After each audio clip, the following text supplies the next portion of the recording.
Have you ever met someone who felt like destiny, only to realize later they weren't meant to stay? It's one of the most confusing emotional experiences we can have. You meet someone, and something in your soul lights up. The connection feels cosmic, fated, and undeniable. You tell yourself, this must be the one. But then it unravels. They pull away, or you do. The relationship falls apart, leaving behind a strange mix of pain, longing, and an unshakable question.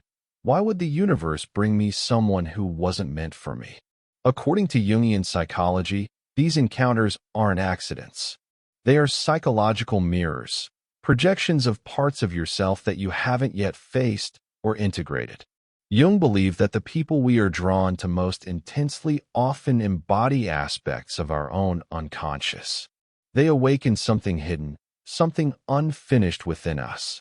The universe isn't playing games with your heart. It's guiding you towards self-realization through the language of relationships. When you meet someone and feel that electric connection, it's not always about love in the ordinary sense. It's often about recognition. Some part of your soul sees itself reflected in them. Maybe it's their confidence, their mystery, their vulnerability. Something about them awakens what you've buried or forgotten in yourself. In Jungian terms, this is an encounter with your anima or animus, the inner feminine or masculine energy within your psyche.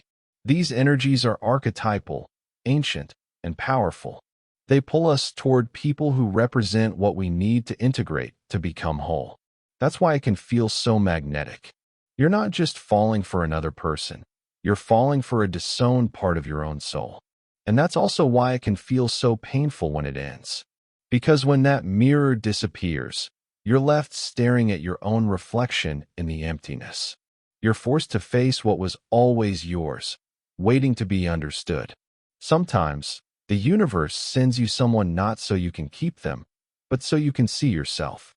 These connections act as catalysts, not conclusions. They arrive to shake something loose, to break open a part of your psyche that's been asleep. That's why they feel spiritual, intense, even supernatural. Because they are, but not in the way we often think. Imagine this. You've spent years avoiding your own emotional wounds. You distract yourself, chase goals, stay busy. Then one day, you meet someone who seems to see right through you. You feel safe, seen, alive. But what's really happening is that your unconscious is calling your attention to what needs healing. That person becomes the vessel through which your soul whispers, "Wake up." And yet, we mistake that awakening for eternal love. We believe it's meant to last forever because the feeling is so rare. But spiritual teachers and depth psychologists alike remind us that not every connection is meant to endure. Some are meant to transform. They are spiritual encounters disguised as relationships. Have you ever noticed how, after such a person leaves your life, you start to change? You might become more self-aware, more reflective, even more cautious, but also more awake.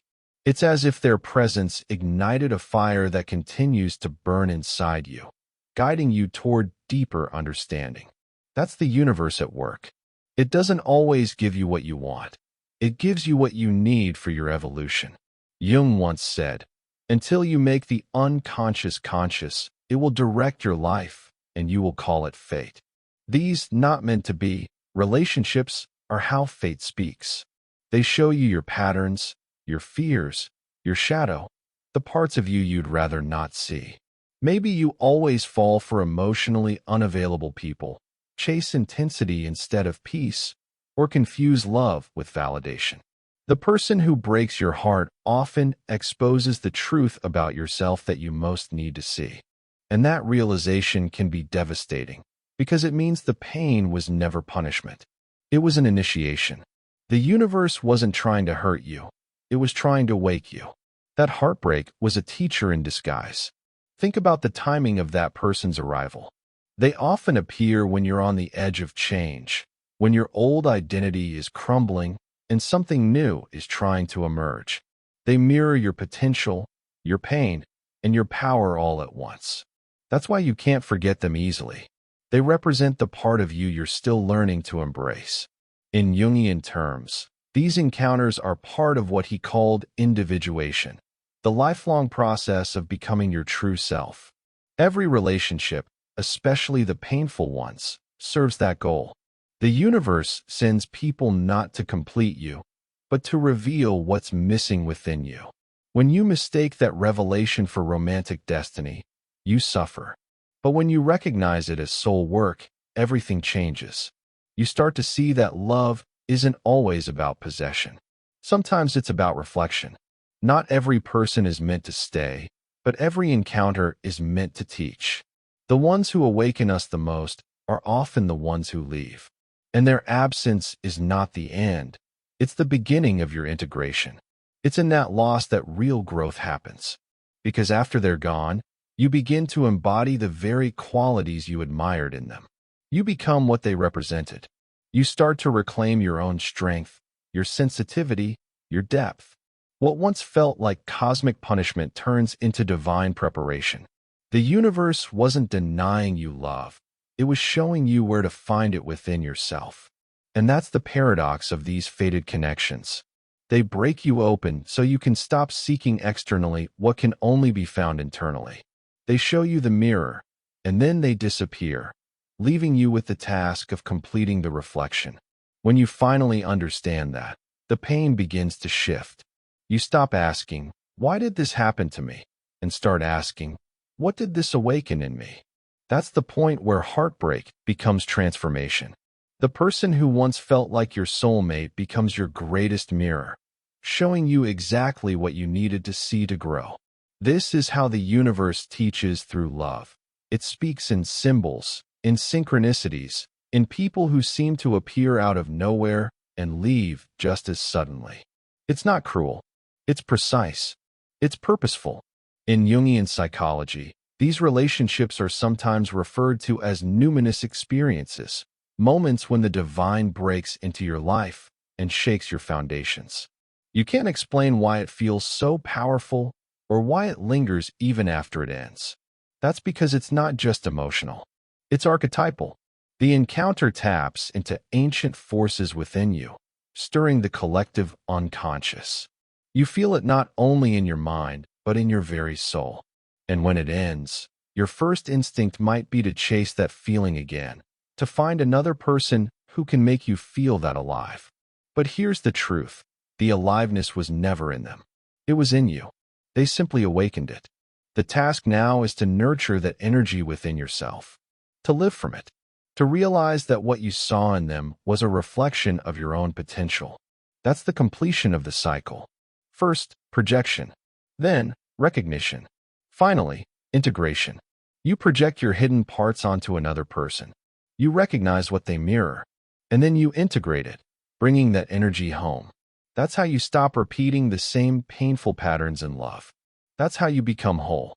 The universe doesn't send you people to torment you. It sends you mirrors, teachers, and catalysts. Some stay to build with you. Others leave to rebuild you. And though it might not feel like it in the moment, every ending carries a seed of evolution. Every heartbreak contains wisdom if you're brave enough to listen. You might wonder, but if the universe wanted to teach me, why couldn't it do it without pain? The answer is simple. Transformation rarely happens in comfort. Jung once wrote that there is no coming to consciousness without pain. Pain breaks the shell of who you thought you were, so something deeper can emerge. Those you're not meant to be with often bring the pain that wakes you up. Maybe you've met someone who felt like home, yet their presence burned. Maybe you tried to hold on to them, hoping they'd change or that timing would align. But the truth is, they were never meant to stay. They were meant to reveal. To reveal your attachment, your expectations, your fears. And when they leave, it's because their purpose is fulfilled. You've learned what your soul needed from that connection. When you see love through that lens, even heartbreak becomes sacred. You realize that the universe doesn't take away what's meant for you. It only removes what keeps you from yourself. Every person who leaves clears the space for a deeper connection with life, with truth, with your own essence. So instead of asking, why did I lose them? Try asking, what did I find in myself because of them? Maybe you discovered your strength, your capacity to forgive, your ability to feel deeply. Maybe you learned to stop settling for half-hearted love. Maybe you learned that peace is more valuable than passion that burns you alive. The universe always speaks through experience, not explanation. These relationships that seem faded but fleeting, they're like initiations into higher awareness. They stretch your heart until it breaks, and in that breaking, you discover its true size. You learn that love isn't about ownership, it's about awakening. And sometimes, awakening requires loss. Eventually, you'll meet people who don't trigger your wounds, but reflect your healing. You'll attract what matches your integration, not your fragmentation. That's when you'll understand why those earlier connections couldn't last. They belong to an earlier version of you, the one who needed to learn, to see, to awaken. That's the beauty of Jung's view. It turns pain into meaning. It shows you that love and loss are both part of the same sacred journey toward wholeness. Every soul you meet plays a role in that unfolding. No one is random. No one is wasted. Even those who hurt you were part of your evolution. So when someone enters your life and shakes your world, don't rush to label it as the one or a mistake. Ask instead, what part of me is being mirrored right now? That question alone can change your entire relationship with love. Because love stops being something that happens to you. It becomes something that awakens you. In the end, the universe doesn't send you who you're meant to be with. It sends you who you're meant to become because of them. And when you understand that, you stop clinging. You start flowing. You stop chasing lessons and start living the wisdom they gave you. So let me ask you, have you ever met someone who changed you deeply but wasn't meant to stay? What did that experience teach you about yourself? Share your story in the comments. I'd love to hear it. And if this message resonated with you, take a moment to like this video and subscribe for more insights on psychology, love, and self-awareness. Remember, not every love story is meant to last, but every one is meant to transform you.